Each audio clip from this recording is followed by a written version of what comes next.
C'est à vous. Mesdames, Messieurs, bonjour.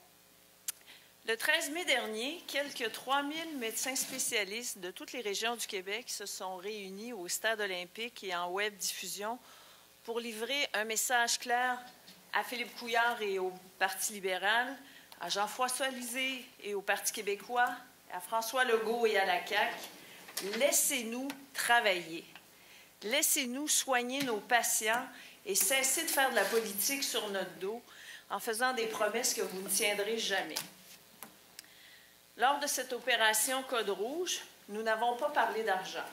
Nous n'avons pas parlé de négociation.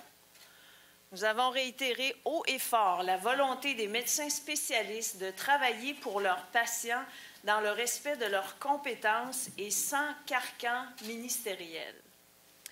Depuis son entrée en fonction, le ministre de la Santé s'est lancé dans une réforme qui n'a donné aucun résultat positif ni concluant, sauf une augmentation et une concentration jamais vue de pouvoir entre les mains d'un ministre de la Santé. Ces pouvoirs sont dans la loi, ils sont donc là pour rester. Le projet de loi 130, actuellement à l'étude en commission parlementaire, en est un exemple flagrant. Il vise à contrôler la capacité des médecins de dispenser des services et des soins à la population. En raison du caractère incertain et arbitraire des mesures proposées, il est à prévoir que le projet de loi 130 imposera aux médecins des obligations inacceptables qui porteront atteinte à une pratique médicale optimale. Avant même son adoption, des directives ministérielles s'attaquent à notre liberté de pratique et à notre autonomie professionnelle et génèrent des préjudices aux patients. La FMSQ ne prétend pas que les médecins ne devraient être tenus à aucune obligation. Ils sont déjà soumis à des obligations en vertu de la loi actuelle et à leur code de déontologie. Cependant, la Fédération n'accepte pas qu'encore une fois, un projet de loi octroie aux ministres des pouvoirs illimités qui ne sont aucunement encadrés. La population doit réaliser que les décisions susceptibles d'affecter un patient dans son hôpital local sont prises à distance par le ministre de la Santé, Gaétan Barrette, ou par un fonctionnaire à Québec. Fini les solutions locales. Un seul modèle s'applique et pour le reste, prenez un numéro et essayez de défendre vos enjeux. En commission parlementaire, la FMSQ a déjà fait savoir qu'elle appréhendait des dérapages majeurs sur le terrain. Nous avions alors demandé que si, pour remplacer les médecins de famille qui ne seront plus à l'hôpital, on pourrait demander à un médecin spécialiste, par exemple, de prendre à sa charge un patient avec une condition médicale qui ne relève pas de sa spécialité ou qu'il n'a pas traité depuis longtemps, compte tenu de son expertise de pointe. Vous pensez que j'exagère? Nos craintes se sont malheureusement avérées. Récemment, les gestionnaires d'un hôpital de la région métropolitaine ont remercié chaleureusement les médecins spécialistes pour avoir accepté des patients avec des diagnostics pas nécessairement liés à leur spécialité. La population comprendra rapidement que ceci est complètement en contradiction avec une bonne pratique médicale. Nous avons aussi prévenu les membres de la commission parlementaire que des directives sont acheminées aux médecins par les instances du ministère et par les gestionnaires des établissements qui agissent comme si le projet de loi avait déjà été adopté. Ceci constitue une violation des droits et des privilèges des membres de l'Assemblée nationale du Québec. Nous invitons d'ailleurs les députés du gouvernement et des partis d'opposition à s'assurer que les règles élémentaires des législateurs soient respectées et ne soient transgressées ni par un ministre, ni par un ministère dont il a la charge. Je vous rappelle qu'auparavant, les directions des hôpitaux, qui connaissaient bien leur territoire, prenaient les décisions avec les équipes, c'est-à-dire les gestionnaires, les médecins spécialistes en fonction des besoins de leur population locale et des ressources disponibles. Aujourd'hui, les gestionnaires des établissements sont sous l'autorité dictatoriale du ministère, mais ils dénoncent eux aussi la centralisation des pouvoirs ministériels. Les exemples d'interventionnisme se multiplient. Le sous-ministre associé a lui-même exigé d'un médecin de garde souffrant d'une maladie contagieuse d'obtenir une attestation d'un médecin avant d'autoriser son remplacement. D'autres exemples découlent de directives du ministre Barrette aux établissements, comme le camouflage des patients pour désengorger l'urgence. Peu importe qu'ils soient porteurs d'une infection ou non. Évidemment, cela vise à bien faire paraître les statistiques en vue des prochaines élections, mais ce genre de directive intempestive fait craindre une augmentation des éclosions d'infections et une perte de contrôle rapide si la pression de l'urgence s'accentue sur les étages. Depuis la tenue de notre grand rassemblement, nous sommes inondés de messages de nos membres qui œuvrent dans différentes régions du Québec. Par exemple, on demande aux médecins de signer des documents comportant des exigences qui n'en finissent plus.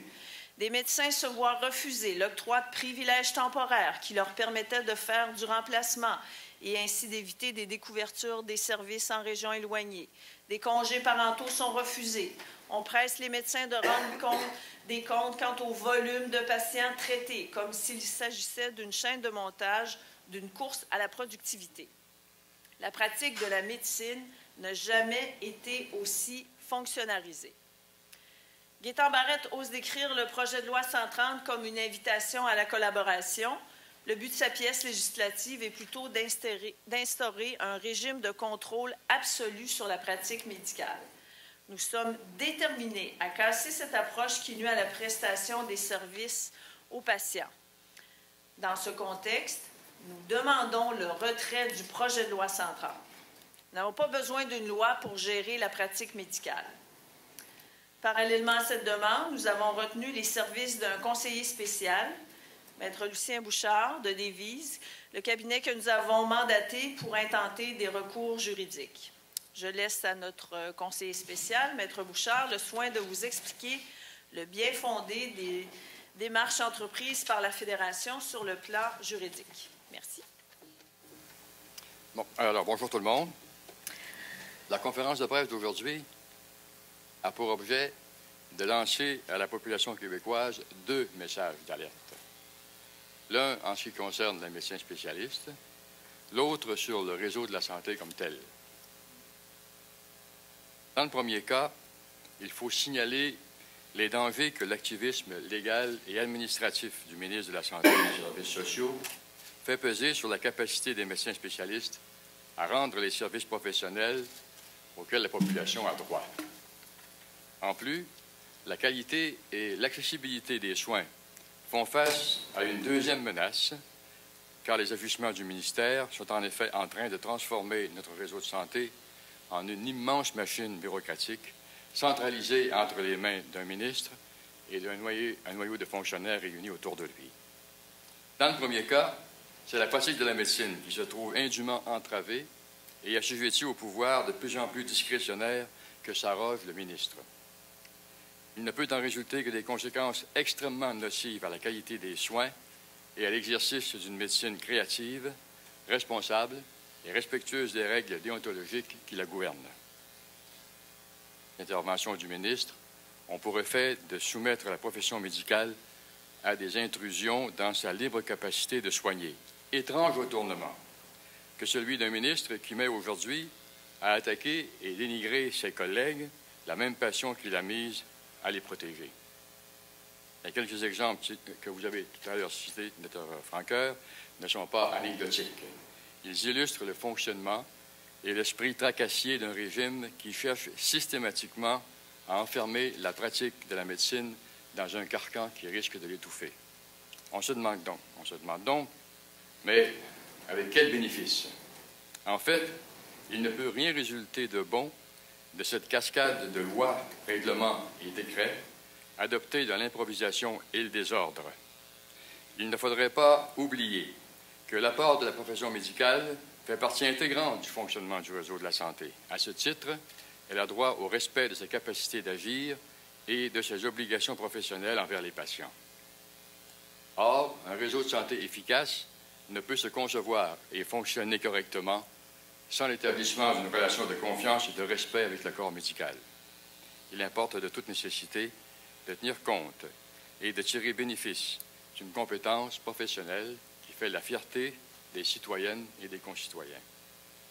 On voit déjà les conséquences néfastes de la méthode brutale du ministre. Chaque jour se détériore le climat dans les hôpitaux, aussi bien dans leur administration que dans la prestation des services hospitaliers et médicaux. Les gens qui y travaillent vous diront toutes les frustrations, brimades, inquiétudes, incertitudes et déceptions qui y règnent. Deuxièmement, en ce qui concerne l'ensemble du réseau lui-même, on ne peut nier qu'il subit présentement de graves dysfonctions et un malaise général qui découle directement des interventions du ministre. Personne ne conteste que le réseau avait besoin d'un certain rééquilibrage des rôles de ses différents intervenants. Personne ne nie la responsabilité qui échoua au gouvernement de fournir l'encadrement légal, budgétaire et logistique pour soutenir et faciliter une pratique médicale de qualité. On a aussi toujours reconnu l'obligation gouvernementale de garantir en droit et en fait la liberté d'action professionnelle des médecins et de la protéger. Cependant, ce n'est pas à un rééquilibrage qu'on assiste présentement, mais bien à une mainmise à peu près totale de la part d'un ministre. Or, il s'agit d'un réseau complexe qui doit satisfaire les besoins multiples et diversifiés d'un grand nombre de milieux communautaires, régionaux et locaux. Le nécessaire équilibre entre le rôle du gouvernement et celui de la communauté hospitalière se trouve maintenant rompu sous les coups de butoir que lui porte le ministre. Il s'est en effet engagé dans une centralisation effrénée qui a pour but et conséquence de réunir entre ses mains un maximum de pouvoir. Et pour n'en mentionner que quelques-uns, je réfère au pouvoir maintenant dévolu au ministre de nommer la majorité des membres des conseils d'administration des établissements et en plus de réduire la durée et le nombre de leurs mandats. Le ministre s'est même arrogé le pouvoir de nommer le président-directeur général de tous les établissements du réseau. Et ne voilà-t-il pas maintenant que le projet de loi 130 vise à lui octroyer un autre pouvoir, celui de nommer aussi le président-directeur général adjoint de tous les établissements. La situation est claire. Le ministre nomme à toute fin pratique les conseils d'administration, ainsi que les deux principaux dirigeants de chaque établissement. Le voici donc en parfait contrôle face à des dirigeants condamnés à craindre son autorité et à s'y soumettre.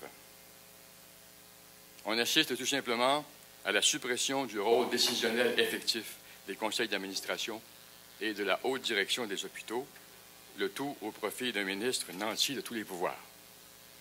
L'adoption du projet de loi 130, tel que formulé, lui permettrait en plus de s'arroger des pouvoirs discrétionnaires dans l'imposition d'obligations nouvelles aux médecins.